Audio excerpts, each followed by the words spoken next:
Welcome back, and we want to apologize for that technical hitch that got us off here. And of course, we were here speaking to Veronica Maina, Secretary General of UDA and Deputy Chief Agent of the Kenya Kwanza or UDA presidential candidate William Ruto, and Saitabao Kanchori, who is the Chief Agent of the Azimio la Umoja presidential candidate Raila Odinga.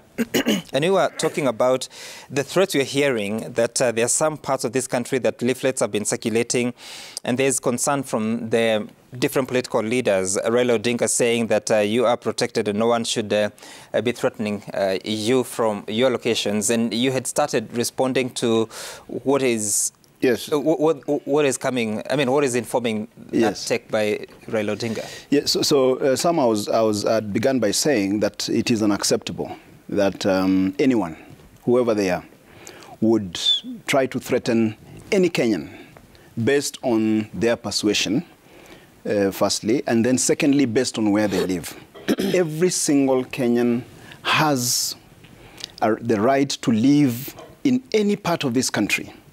It is their constitutional and fundamental right to live and to own property and to operate their businesses in every part of this country. There are no Kenyan refugees in Kenya.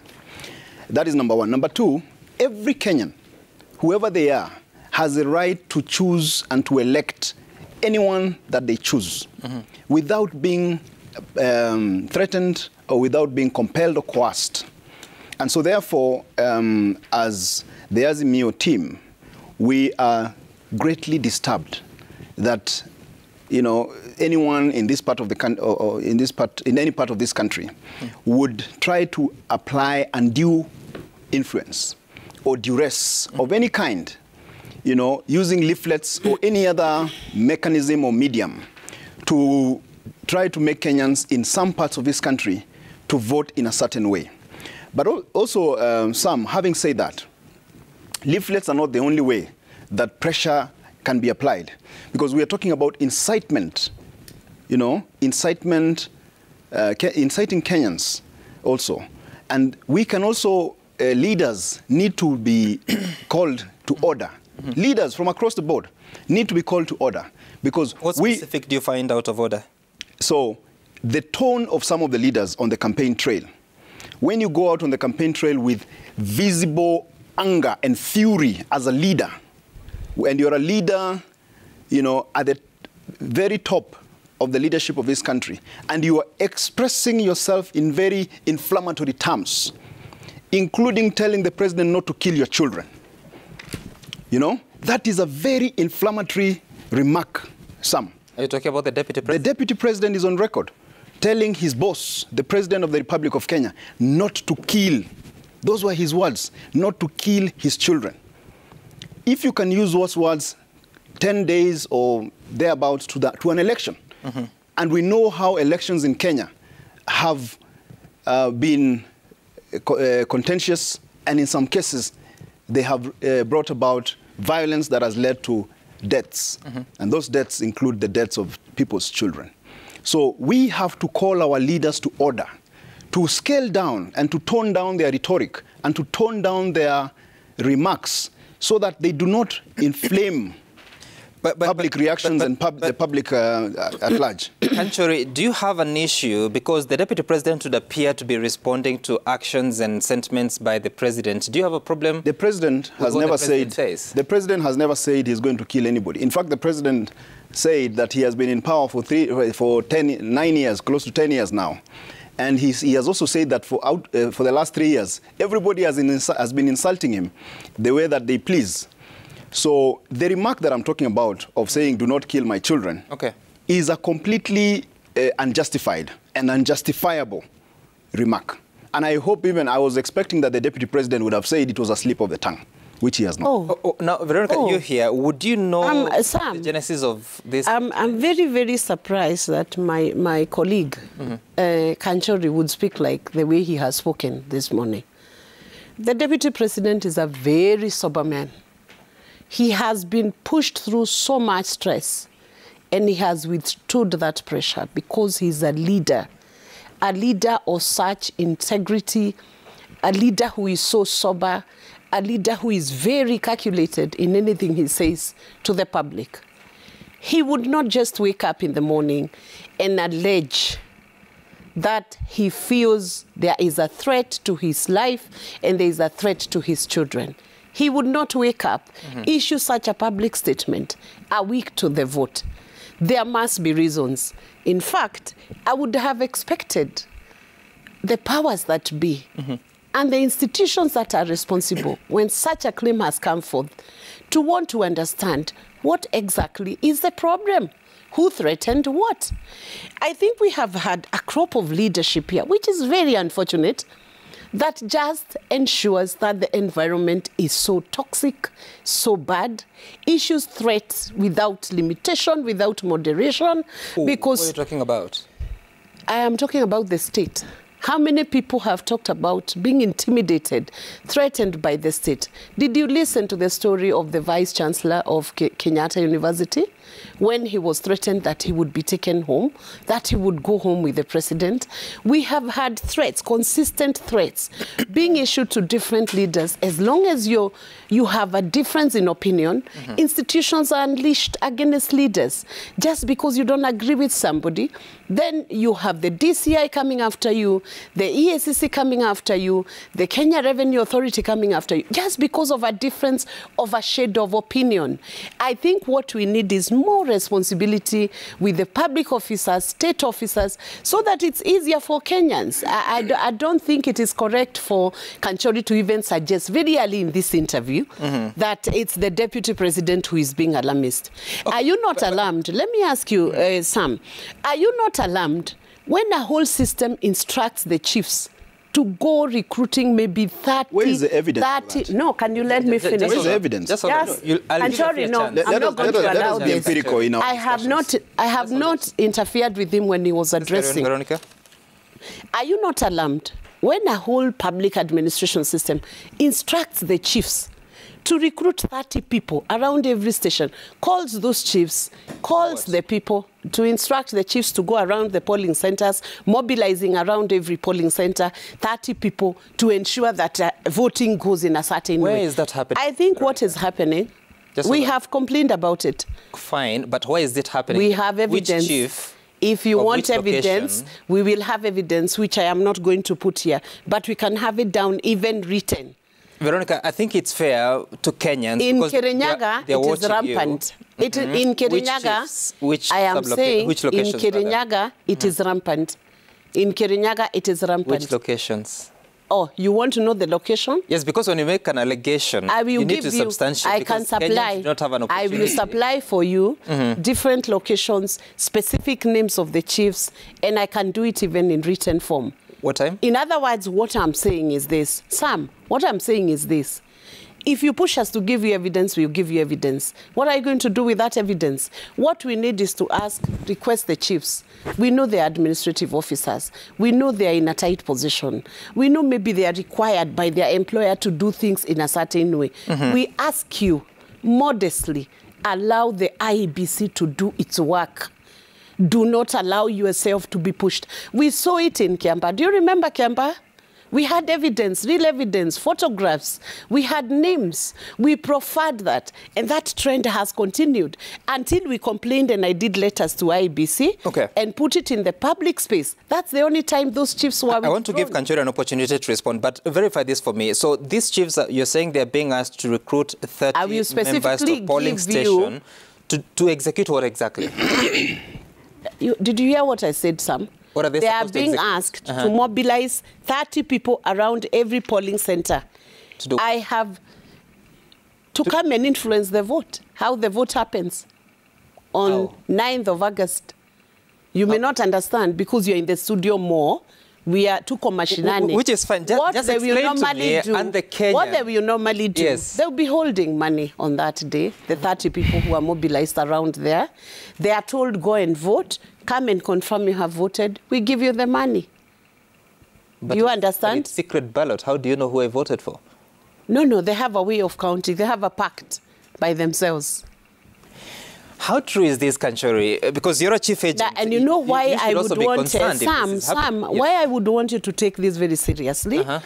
as opposed to us being theoretical and being people who will be told boardroom and studios, it is the reality which is happening on the ground. Okay.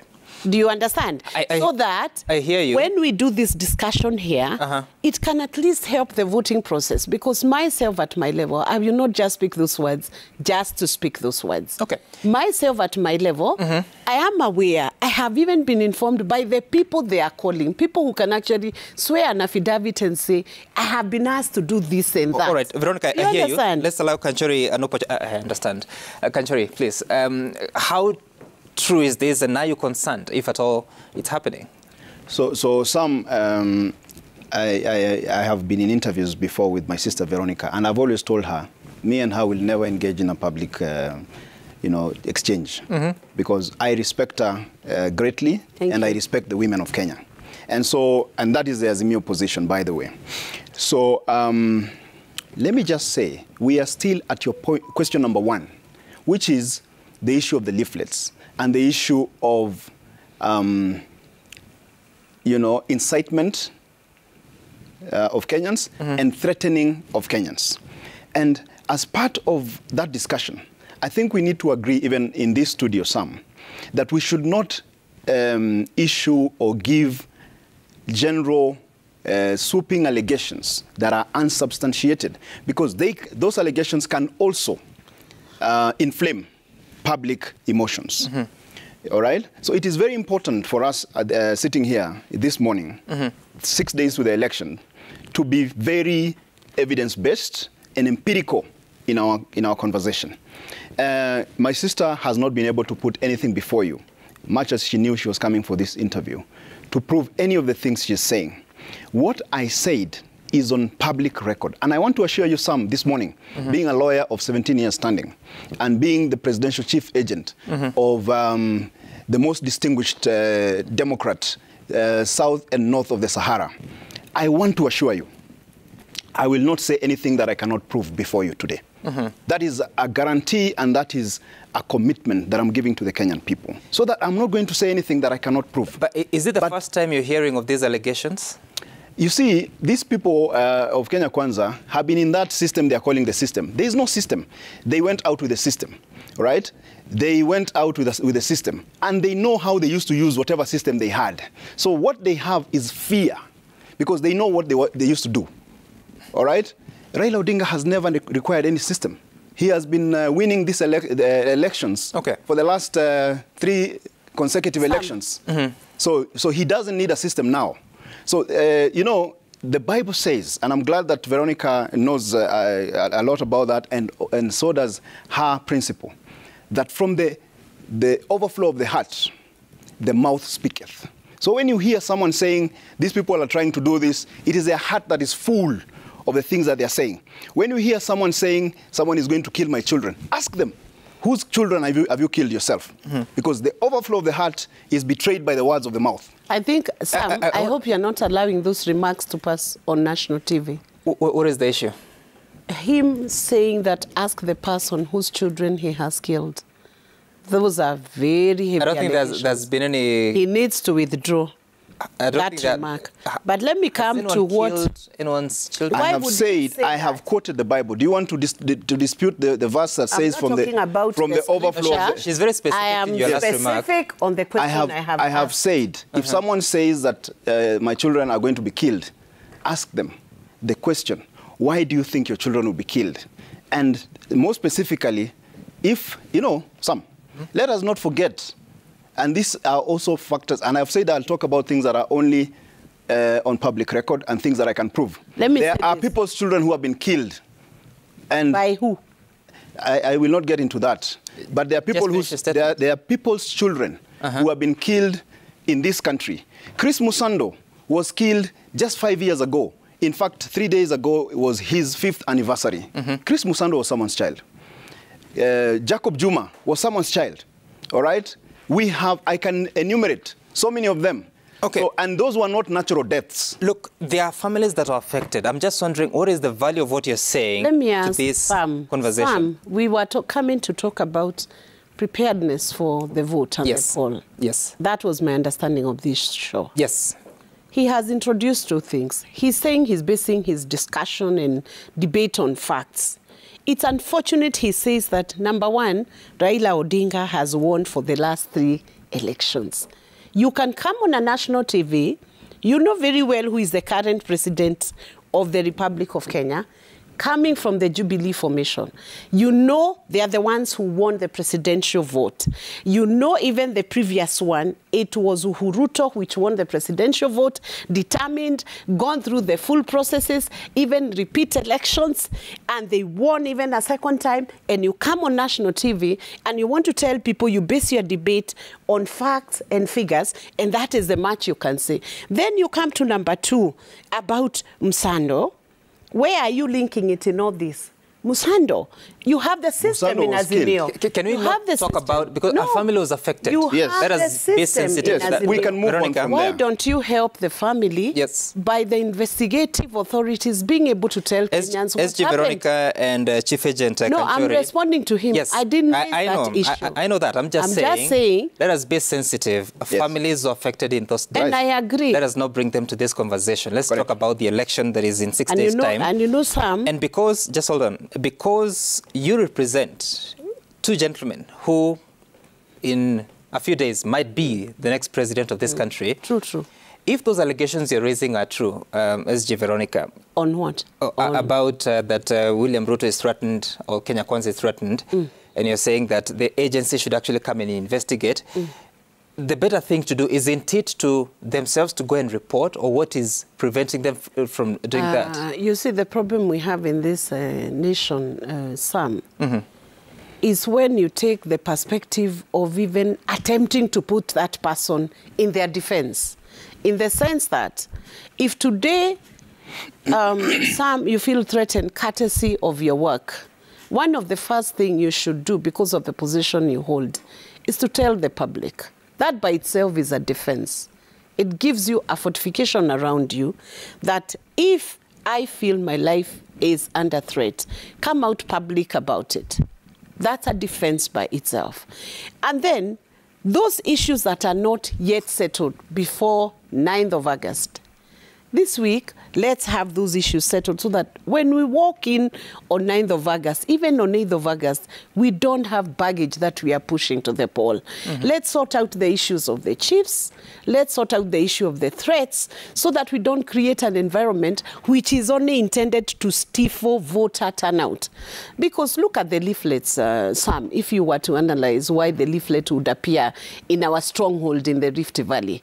The reason why any person looking at that situation would analyze and say it could be our opponent is because the biggest benefactor of that vote would be Kenya Kwanza. Are we together? Just simple analysis. The biggest benefactor of that vote in the Rift would be Kenya Kwanza. So anybody trying to instill fear, there could be a big likelihood after investigations are done that those people could be on the opposing camp because they would want these people who would turn out to vote in Rift that they don't quite turn out. Because you must understand why actions are taken politically. What is the intention?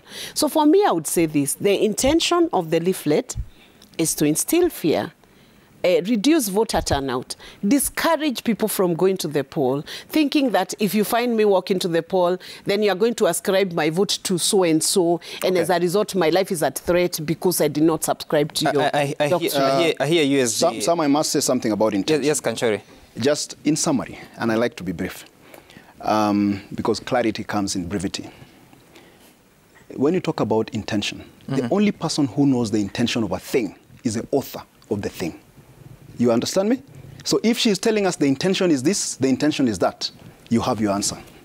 No, I've only said... I've said intention is a mental... intention is a mental thing. Veronica and Kanchori, I don't think intention is a mental thing. So if you know the intention of a thing, you are the author of the thing. I don't think we'll agree on this. And I think the better thing is just to take a break. When we come back, we'll be talking about the road to the election. Veronica needs to be very careful when debating with me. No, you're saying, just hold on, you're saying there are leaflets. Why am I being Nobody careful? is owning up I just to debate. what's happening. Isn't it? I respond to the issues as they come, not being careful. You know, being careful is the wrong thing. You know the intention. Am I supposed to be afraid? No, not When not debating afraid. with you? Not afraid. Okay, No. we're taking a break. Yeah. Like I said, I have utmost reverence. I don't think so. You're not showing that.